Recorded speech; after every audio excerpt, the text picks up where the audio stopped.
Bonjour tout le monde! Bienvenue à Être ou ne pas être, un nouveau jeu où on teste vos connaissances sur les arbres à Trois-Rivières en moins de 2 minutes!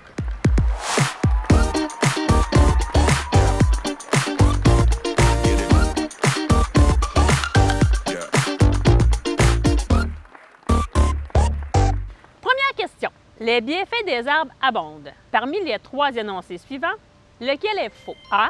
Ils agissent à titre de filtre à air. Un arbre emprisonne jusqu'à 20 kg de poussière par année. B. Ils produisent de l'oxygène. 2 arbres matures fournissent de l'oxygène pour 4 personnes. C. Ils réduisent les îlots de chaleur. En créant de l'ombre, ils équilibrent la température.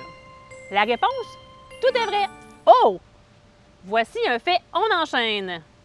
Il y a un nombre minimal d'arbres qu'on doit retrouver sur un terrain résidentiel. Ce nombre est proportionnel à la superficie d'un terrain. La règle, c'est 5 de la superficie en mètres divisé par 20. Quand un propriétaire doit faire abattre un arbre, une opération qui nécessite toujours d'avoir demandé un certificat d'abattage, il doit s'assurer que le minimum d'arbres requis pour son terrain est respecté. Deuxième question.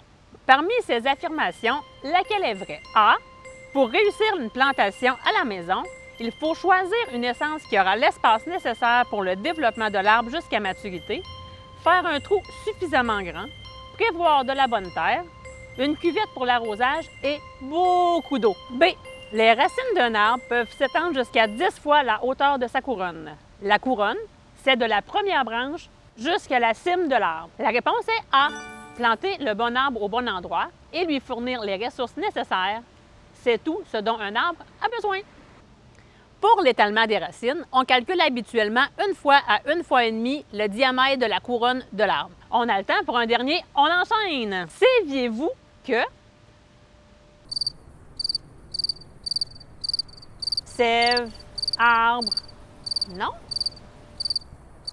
Les arbres publics situés en bordure de rue sont élagués tous les 6 ans afin de les sécuriser et de dégager les infrastructures à proximité, telles que la signalisation routière, la chaussée ou les trottoirs. Pourquoi aux 6 ans? En partie parce que ça va au rythme de croissance des arbres et parce qu'on a segmenté Trois-Rivières pour pouvoir garder notre forêt urbaine en santé partout.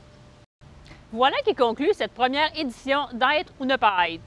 C'était probablement la dernière aussi. Une chose à retenir.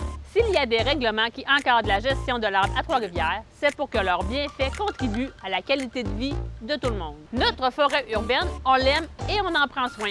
Merci! Oui, ça c'est du bon boulot.